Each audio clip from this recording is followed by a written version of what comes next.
books, especially these ones I just pointed out, you know, these recent ones, which I don't think you know about. You can see them all online at murderbydecree.com. This one's called The Criminal Conspiracy to Silence Genocide Truthers in Canada. And this actually is the transcript of the court case we did in Vancouver, showing how the 12 Mile Club and those people arranged the wiping out of our movement.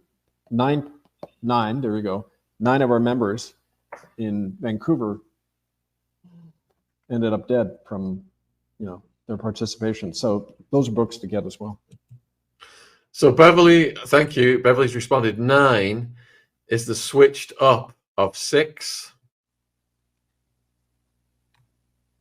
So you got the 666's 6 number. Yeah. The 9 in the 9th circle provides a reference to the final circle of hell.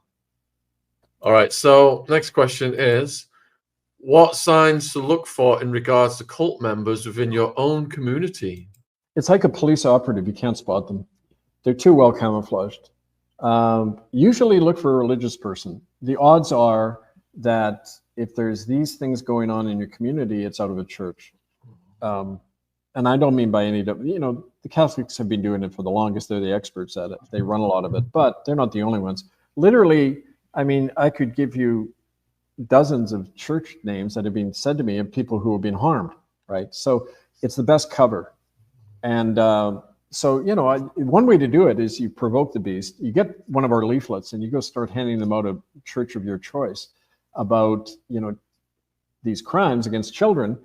And depending on how they react, you're going to see whether they're guilty or not. I remember that was when we first started picketing the churches in downtown Vancouver. There was a native elder. She was watching them, these church people yelling at us and calling us names and that we're making it all up. And she said, of course they did it. Look at how they're reacting. Because if you didn't do it, you'd say, oh, really? Oh, yeah, I've heard about you, Kevin. But no, but they hate you. They hate you for doing these things. That's the mark of somebody with blood on their hands, right? Didn't you send me some videos or photos of you guys going into these churches and doing stuff? Oh, that's online at murderbydecree.com under ITCCS updates, all of our postings. I can send it to people, the link. It's so beautiful. It was the day that we all went in and occupied Holy Rosary Cathedral just before the government broke and started admitting these things because of these church occupations. It was like counting coup on the beast, right? And native people who were terrified to go near the church, we all went in there and we owned the place.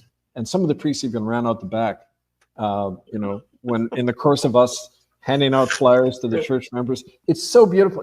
I can't describe to you the feeling of joy and empowerment among all of these street people who didn't have anything to live for, and they're so miserable, and they came out of there in tears. And that's something to live and die for. I'm telling you, when you bring that kind of life to quote victims, one of the women said, I used to be a victim, now I'm a threat. I'm going to get these bastards. It's so great. It's so great to be part of that. So I would say to people, why deny yourself that experience? You need to do that. Take these actions, and we're all fed by this when you know, you're striking a blow for the right thing, right? Viewers, put a 1 in the chat if next time Kevin comes on, you'd like us to show you some of the footage of him in action in these churches and get his commentary. Put a 2 in the chat if you'd rather not. So Ray J wants to know, is the Vatican just another business corporation with the best ever advertising capture of customers? The short answer is yes. I mean, if it was a religious body, why would it have 80% of the world's bank deposits channeled through it? I mean, it's, you know, now let's see, who said you cannot serve God and money? I think that was Jesus, wasn't it?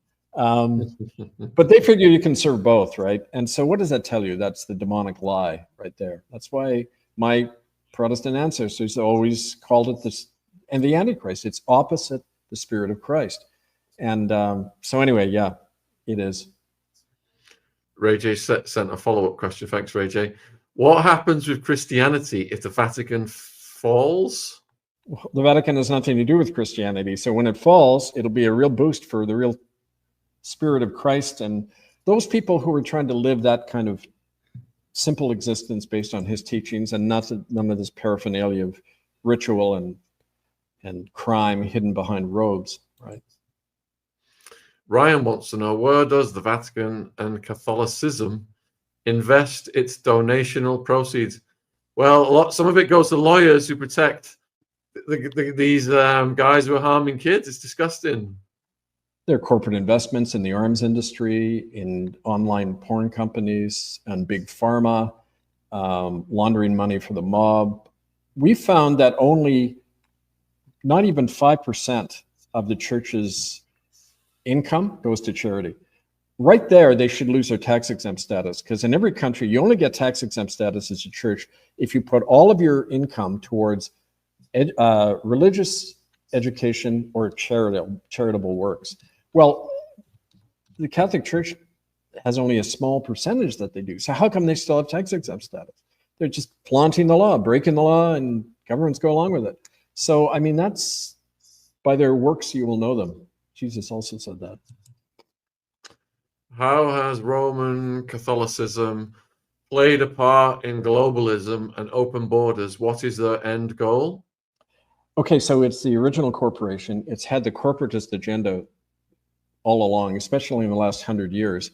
Don't forget, the Vatican was set up by Mussolini. And this corporatist, some people call it fascism. It's kind of like super totalitarian state where big money and the state get together like that. And it's like what you're seeing in the world today, everywhere. Like what happened with COVID and big pharma calling the shots. The corporatocracy, that corporatist model was set up by the Vatican. As a matter of fact, after Mussolini got in, Pope Pius XII, not so pious, the 12th, who recognized Hitler's regime, said, fascism is the social doctrine of the church made government. So that's what he's saying. The whole corporate system today is derived from Rome. That's why their money is going into the other big corporatist power, China. One guy at the top, the emperor system, the pope system, it's all that same hierarchy. And globalism is part of that. Pope Francis Bergoglio used to say all the time, he believed in the one world religion, the one world order. Everybody needs to line up and get their shots. You know, this is the progressive liberal pope speaking, right? You know, so yeah, they are at the heart of the New World Order. I mean, you could say it was their creation. Okay, next question is, how can we get access to the Vatican secret library? Is it possible? Suspicion that much of the truth is hidden in there.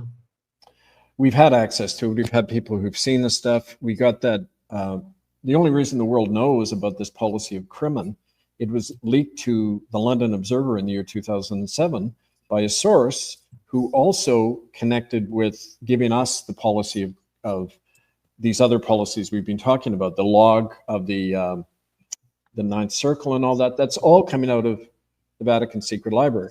And no doubt they've gone in there long ago and cleaned out a lot of the incriminating stuff because they don't know. They don't know how far this is going to go. We kept Ratzinger under house arrest until he died. You know, he didn't leave the Vatican because he knew he could be arrested. That's a sign of how afraid they are. So yeah, I mean, even if we got in there, who knows what might be left. But the point is, we don't have to have solid proof that Lee Harvey Oswald didn't pull the trigger to know that somebody beyond Oswald killed JFK, right? It looks like they didn't doctor Pope Pius's eyes. Perhaps that was before the eye doctoring began. Put a 1 in the chat, folks, if you think he's got dead eyes. Pope Pius. Put a 2 in the chat if you think he's got friendly, smiley eyes. We'll see where that goes. I've got a question for you. Where is it? There it is. So, is there any connection between the level of cover-up underway and the pending court date, as tabloids and MSM are not carrying info on the case yet? Thank you. Blessings, Bev.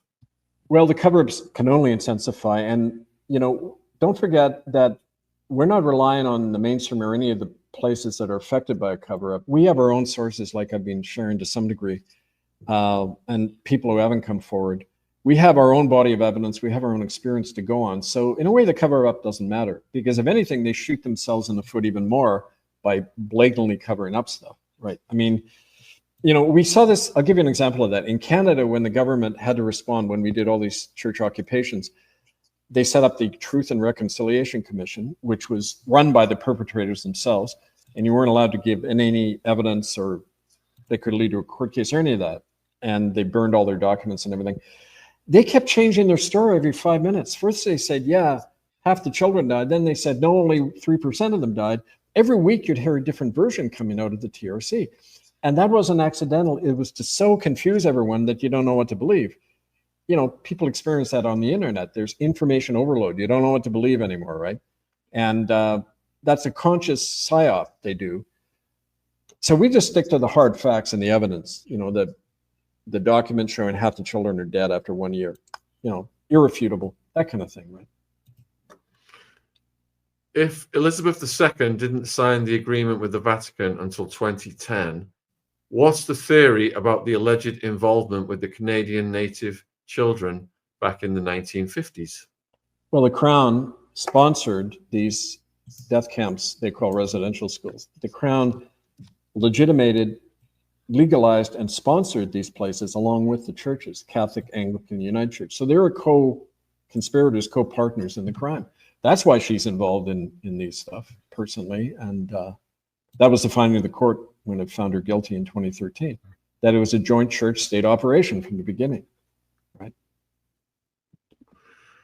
Okay, so Ray J again, is the Vatican the head of mafia operations? Good question. I would imagine so. But it's, again, tag team, right? I mean, like that Furio Colombo, the Democratic senator in Rome, who talked to me when the month I did the exorcism in October 2009, he said, the mafia, the government, the church, they're all the same people. And they all just care about their assets. That's their only concern. So, I mean, you're talking about the same gang of thieves, you know? Isn't a lot of money laundered, mafia money laundered through the church, imagine? Jonathan Levy, he was a Washington, D.C. lawyer who went after them until the government shut him down. He estimated that in a 10-year period, this is during the 80s to the 90s, in a 10-year period alone, the Vatican Bank laundered almost $15 billion in mafia money from just the U.S., okay? So it's a huge operation, this money laundering. And where the present Pope is from Chicago, that's the heart of the Vatican mob in America. The Archdiocese in Chicago, Cardinal Cody, Archbishop Bonkinkas, all these mob figures become church people, and then they just do the money laundering inside for them. And interestingly, I think I mentioned this, Obama's first job, Barack Obama's first job was working for, guess who? As a social worker with the Archdiocese of the Catholic Church in Chicago, which is probably why he shut down the Attorney General when they were trying to third party the Pope to come in these child abuse trials in America. The Attorney General just prevented any of that. And of course, Republicans do the same thing. They all protect the Vatican, but that's another blatant example of that mob tie, right? Yeah, Obama's just a classic member of the club. What a absolute scam he pulled on the public. All right, so Anna, is the United Nations connected to the Vatican to promote a worldwide religion? That's right. That's why it very much is. And in fact, my voice fell out here. That's what we document in this book, which so many of you have thankfully bought. Get on Amazon. It shows how the Vatican basically force their way into the UN. They're not a nation under international law. They're not a government. They don't qualify in any of the ways that allow a UN state to be created, but they were inviting themselves in, and they sit on all these UN committees, even though they're a convicted criminal body. They block human rights conventions. You know, and that's why we directed this at members of the UN to say they've got to get out. So they're, again, part and parcel with the whole, you know, these NGOs and the UN and all these corporatist institutions. So someone just asked about the Orthodox Church, and is the Russian Church, is it immune to the influences? No. There was the same. When I was in Croatia, I gave talks there, and that's where we found out about the Jasenovac concentration camp, where more people died. It was the third biggest camp in Europe. And Pius XII, that pleasant guy whose picture you saw, authorized this camp to kill Serbs, Orthodox people, because they weren't Catholics. About 800,000 of them were killed by this Archbishop Ivan Saric, a Franciscan. After that, when I was over there, I got approached by a Serb who said he had been documenting similar crimes within the Orthodox Church. And, you know, I mean, the best way to keep somebody devout, a devout believer, is to terrorize them and know that children could be taken. No, when you go through these things at a young age, you never question authority. You don't even in your own mind imagine that this guy could be part of a murderous ring, right? You know, so I mean, that's the purpose of why child abuse is not a crime under the law. You know, like I said before, 6 months is all you get in Canada for raping a child, right? It's mandatory for violating a child. It's not a crime. You know, that's disgusting. And is it because it's so far removed from what people would believe that these people are capable of that enables them to get away with it? Yeah, that's part of the defenses they have, that people just don't want to believe it, so it becomes not true.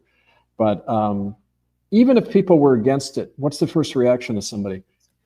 I hear this every day from people. Well, what can I do? I'm just one person. You don't realize what power you have as one person. If you're a Catholic and you write, we have these forms where Catholics sign it and put in the collection plate and say, I'm not donating to this church while you have this policy of crimen that protects, you know, child abusers. One person doing that creates shockwaves. Boom. Uh-oh, our money's being affected. You have tremendous power, but what's holding you back is your fear and your lack of confidence in yourself. Because since it's like an unused muscle, when have we ever been able to practice courage and self-reliance in our life? We're raised in dependency from day one. So that's part of the big struggle, is looking in the mirror and saying, I have to do this for the sake of children, right? And our future. Question from Izzy. Is all this depravity coming from a place of greed or fear, or what do you think, Kevin? Well, the depravity itself, I think people are capable of almost anything if they're raised a certain way and if they're influenced. You know, it's like that classic study that was done of concentration camp guards after World War II and officers within the SS and that. The psychiatrist, amazingly enough, found that less than 1% were actual psychotics.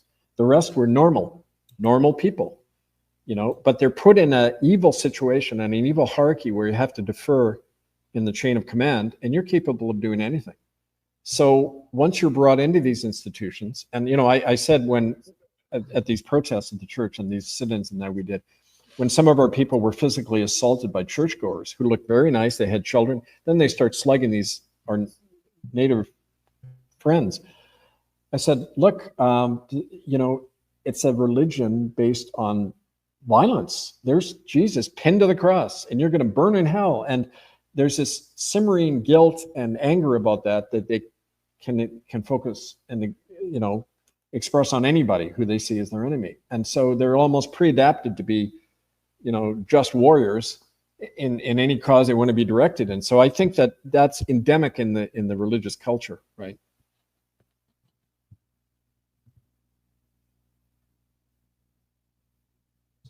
Sorry, I was muted. All of Kevin's links are in the description box if you're watching this on YouTube. So just click on the description box to get his links. You got a few people, Kevin, asking about Islam, extreme Islam, and their relationship, you know, with the Catholic Church. I don't know enough of that to say. I mean, I've heard different things, but don't forget, just war is an idea shared by Christians, Catholics, Jews, and Muslims. It comes out of the same part of the Near East that believe in that violent, dominating God. Domine in Latin, dominator, conqueror. God is a conqueror. Our ancestors had an earlier faith in God as mother, the great goddess of the earth, like my Irish ancestors, you know, in Scotland. And we need to get back to that gentle creation-based understanding of divinity, you know. Can you speak about the rights of the child? That's from Kat. Yeah, there are none. Huh. You know, in practice, there are none. There are, okay, so the UN has a nice little convention on the rights of the child, just like they have a convention on genocide that's only been enacted twice in 75 years. And so, yeah, under law, you're not supposed to do all sorts of things to children, and there can be penalties. In practice, it's rarely, if ever, enforced, especially if it's happening in a government that hasn't signed the convention. You know, you can't go after a government for genocide unless they agree to be taken to court. So, you know, you go to the serial killer. Do you want to go to court? No. Okay, well, we can't convict you then. I mean, since when is the law supposed to operate like that? But at that level of international law, it's a big game. It's just words, a word game. And in practice, it's a way to soothe people, to make them think there's justice possible at that level. And there isn't, unless we create the justice, right? We create the justice, folks. What is Kevin's view on the Orange Order? Well, my ancestors were part of that, so maybe I'm biased. The Orange Order in Ireland, this was like militant Protestantism. And they're still at war with my other relatives, on my mom's side, Catholic relatives. And you know, it was part of the thing contrived. The whole thing in Ireland or anywhere, it's not about religion. Religion is just a cover. It's really about keeping people divided. And Britain was very good at that. As an empire, they did it all over the world. They're still doing it among Native people in Canada. You know, set the Irish at each other's throats over whether or not Jesus is in the communion wafer or not, literally, or whether it's just a symbol.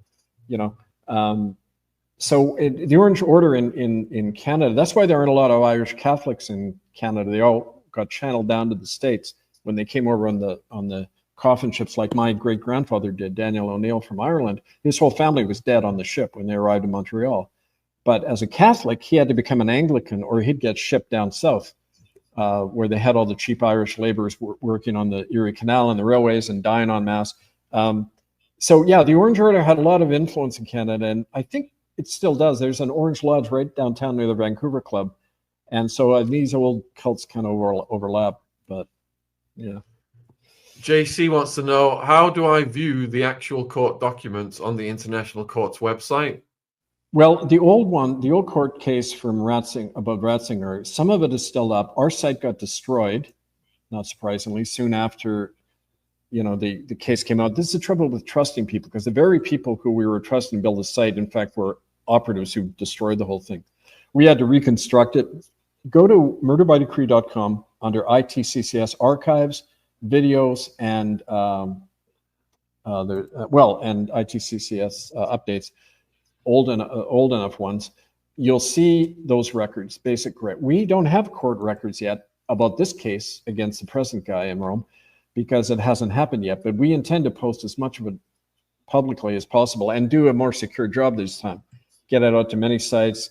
We were learning the ropes at that point. You know, you live and learn. Your best teacher is your last mistake, as they say, right? So,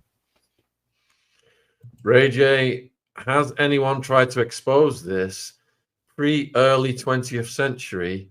Are there any records?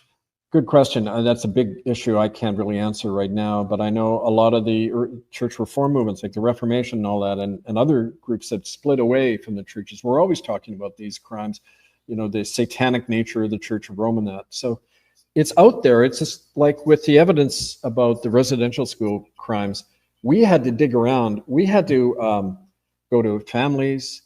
You can't rely on the official archives. Oh, and let me just put in a little thing about that. In our work, we found something the British Colonial Office brought in right after World War II. It's called the Legacy Files. Now, look this up in the Guardian newspaper around 2013. They ran a series of articles on this. After World War II, they went through all the colonial records, and any reporting of a crime by Crown officials, whether it's Indian schools in Canada, friendly fire in World War II, like killed my uncle, any of the stuff, like the crimes in Africa against the Mau Mau or the colonial wars, that was not only swabbed out, but a replacement file was put in its place with a false history.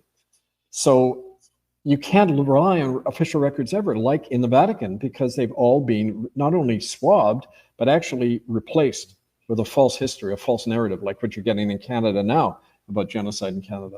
So I've seen this happen over 30 years. I've seen how it happens. All of our stuff swabbed off and replaced with this false narrative about, well, we don't know if there were mass graves. Oh, I think only about 3,000 children died. That's the British legacy file system. So this was at the highest level of the Vatican and the British Empire that this replacement history came about. So you got to rely on your own context and your own stuff you dig up on the ground, right? Michelle, is it mainly men involved in the ninth circle, or women too?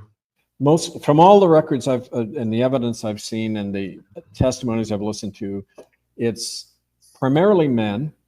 Women are involved. You know, like for example, the nuns at this monastery, which we'll mention in Germany. I don't want to give the name yet, but it's, I can say the religious order. It was a group of nuns called, hold on, the Missionary Sisters, Servants of the Holy Spirit, SSP. And these nuns were taking blood from children, locking children in cages.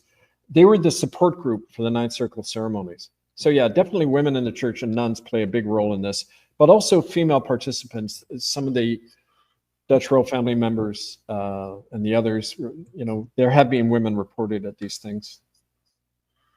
Oh, I found these women. Let's I've got a picture of them here, I think. Let's see. And and don't forget, Anne-Marie van Blienburg took part, as did Toos and others. Part of your expectation as a victim is also to kill children. So, I mean, you know, it's, these crimes are just required of everybody, male or female. That's the order of those women presently. I'm not alleging they're involved, but that's the picture that's available.